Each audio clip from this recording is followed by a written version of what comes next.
Assalamualaikum warahmatullahi wabarakatuh. Yang terhormat, dosen pengampu mata kuliah Sosiologi dan Antropologi, Bapak Profesor Dr. Sueb Amiruddin MSI. Kami di sini ingin mempresentasikan tentang modernisasi. Sebelum itu, perkenalkan, saya Sabila Arazi dengan NIM 666123071 sebagai moderator dan rekan saya. Dengan saya Mila Rahmawati dengan NIM 66612307178. Dan saya Risma Ramayanti dengan NIM 66612300165. Yang pertama ada definisi modernisasi. Yang pertama ada dari Sujono Sukanto. Modernisasi adalah perubahan sosial yang terarah berdasarkan pada perencanaan sosial. Yang kedua ada dari Wijojo Nitisastro. Modernisasi mencakup transformasi total dari kehidupan tradisional atau pramodern, termasuk teknologi dan organisasi sosial yang menuju pola-pola ekonomis dan politis yang lebih modern. Yang ketiga ada dari Wilbert Moore. Modernisasi adalah transformasi total masyarakat tradisional menuju kemajuan seperti yang terlihat di dunia barat dengan ekonomi yang makmur dan situasi politik yang stabil. Yang keempat itu ada dari Edward Tiryakian, yaitu modernisasi adalah perubahan sosial yang terarah berdasarkan pada perencanaan sosial. Modernisasi adalah modernitas dengan keunggulan inovasi atau terobosan dalam kesadaran, moral, etika, teknologi, dan tatanan sosial, yang semuanya bertujuan untuk peningkatan kesejahteraan manusia.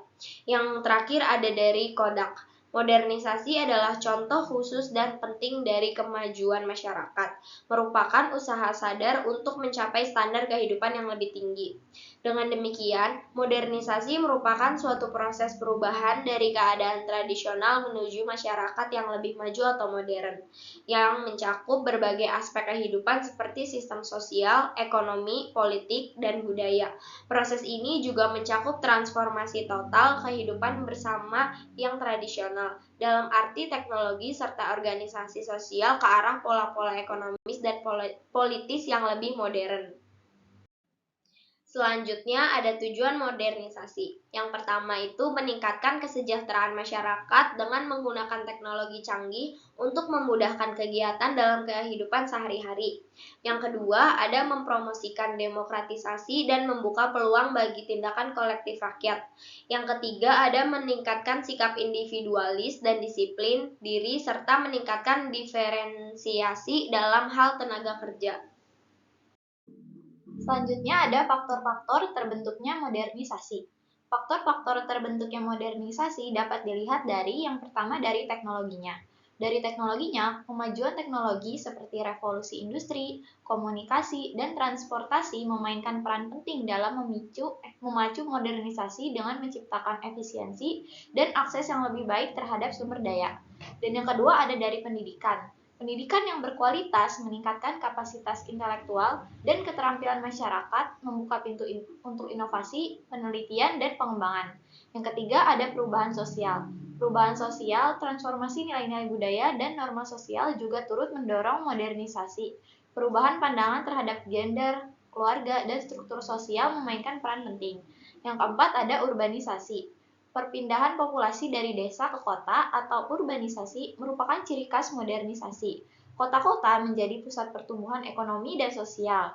Selanjutnya ada politik dan kebijakan. Keputusan politik dan kebijakan pemerintah dapat memberikan landasan bagi modernisasi, termasuk pembangunan infrastruktur, perbaikan regulasi, dan dukungan terhadap sektor-sektor kunci.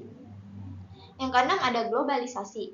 Interaksi antar negara dan pertukaran budaya melalui globalisasi mempercepat modernisasi dengan memperkenalkan ide, teknologi, dan tren baru. Dan yang terakhir ada dari ekonomi. Transformasi ekonomi dari agraris ke industri dan kemudian ke ekonomi berbasis pengetahuan mendorong modernisasi dengan meningkatkan produksi dan produktivitas. Ciri-ciri modernisasi, yaitu yang pertama, masyarakat dapat bersikap secara heterogen. Yang kedua, mobilitas dalam masyarakat cukup tinggi.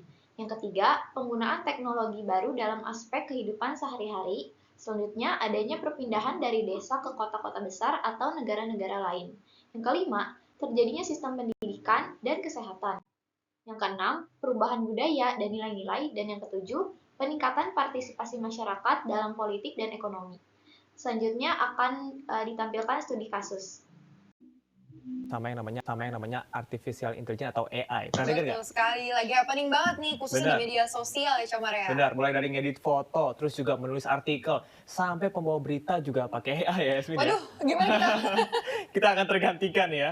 Nah, tapi ada yang harus diperhatikan nggak sih, Yasmin, berkaitan dengan teknologi ini? Iya harusnya ada ya Comar ya, karena teknologi AI ini juga mulai menggantikan beberapa pekerjaan manusia yang membuat perkembangan teknologi ini juga harus diperhatikan.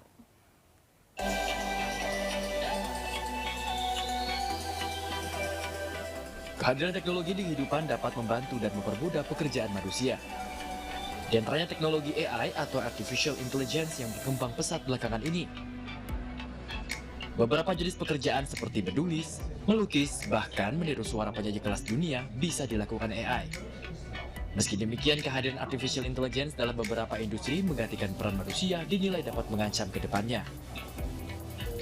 Ketua DPP Partai Perindo, Christopher Taufik menilai, sudah seharusnya Indonesia menerapkan aturan untuk membatasi penggunaan AI. Penggunaan teknologi artifisial ini juga dinilai dapat melahirkan karya-karya ilmiah palsu ke depannya. Perkembangan teknologi yang membantu manusia di satu sisi, tapi di sisi yang lain akan menggerus banyak sekali sektor-sektor lapangan pekerjaan. Mumpung ini masih secara diam-diam masuk dan belum, kalau mau dibilang masif sebenarnya masif tapi belum terasa di masyarakat. Menurut saya mungkin sudah waktunya pemerintah lewat kementerian terkait mulai mempersiapkan regulasi-regulasi yang bisa mengendalikan. Kalau membatasi, saya pikir namanya teknologi mana bisa dibatasi ya, tapi harusnya bisa diatur, bisa dikendalikan. Sehingga cuman yang saya lihat gini, sehebat-hebatnya mesin gitu, sehebat-hebatnya mesin ini kan dia nggak punya emosi ya, dia nggak punya emotional touch, dia nggak punya personal touch gitu kan. Dan dia juga yang pasti dia nggak punya parameter moral, begini kan nggak ada. Ini kan mesin gitu. Jadi saya pikir untuk menghadapi ini ya mari kita merawat kemanusiaan kita gitu.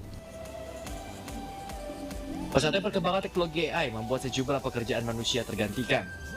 Beberapa wilayah di dunia pun telah menerapkan pembatasan pada teknologi ini. Dari Jakarta, Isbalia, Ilham Elias, iNews melaporkan.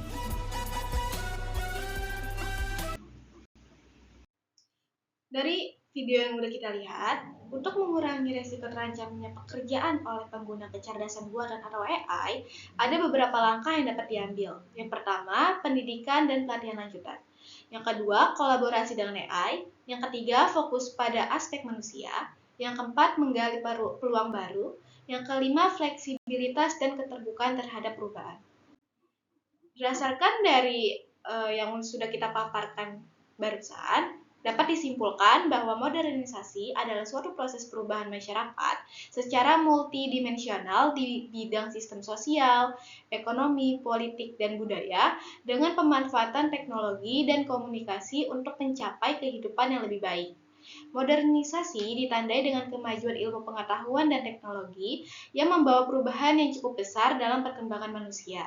Modernisasi juga merupakan transformasi kehidupan yang panjang dari pola yang bercirikan tradisional menuju ke arah yang lebih maju. Namun, modernisasi juga membawa dampak negatif, seperti pola hidup sekuler yang dapat menyebabkan kekosongan spiritual dan gangguan psikis seperti stres, depresi, dan neurosis.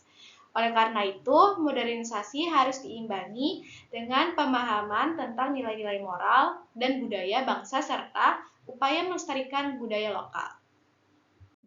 Sekian pemaparan dari kelompok kami, kurang lebihnya mohon maaf. Wassalamualaikum warahmatullahi wabarakatuh.